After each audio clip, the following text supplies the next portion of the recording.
शुभांगीच्या ब्लॉगमध्ये स्वागत आहे। आत्ता सूप बनवते मी शेवग्याचं। तर शेवग्याचं खूप हेल्दी असं सूप असतं। तर त्यासाठी बघा काय काय साहित्य घेतलंय। पहिलं तर शेवगा घेतलाय, शेवगा असा मोठा झाड असा घेतलाय, एक टोमॅटो घेतलाय, एक कांदा, गाजर हा ऑप्शन तुमच्याकडे असेल तर घाला, नसेल तर नका घालू। गाजर, 2 मिरची, आलं लसूण, इथं काळी मिरीची पेस्ट। तर थोडं लसूण आणि आलं फ्राय करून घेते, थोडासा कांदा। तर कांदा आणि लसूण असा उबडधोबड तळून घेतलाय, तोपर्यंत टोमॅटो आणि मिरची टाकते। आता गाजर टाकते, शेवगा पण टाकून झालाय। आता थोडीशी हळद आणि मीठ हळद आणि मीठ। तर आता हळद आणि मीठ टाकून घेतले, हे छान असं मिक्स करून घेतलं। तर आता असं कुकरमध्ये पाणी टाकून तुम्हाला जेवढा हवं तेवढं टाकून घ्या आणि कुकरच्या 2 ते 3 शिट्ट्या काढून घ्या।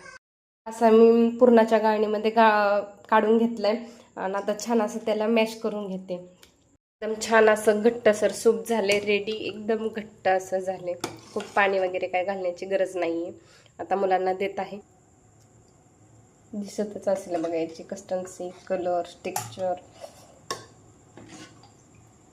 ही रेसिपी एकदा तुम्ही सर्वांनी पण एकदा नक्की ट्राय करून बघा, खूप छान असं झालं।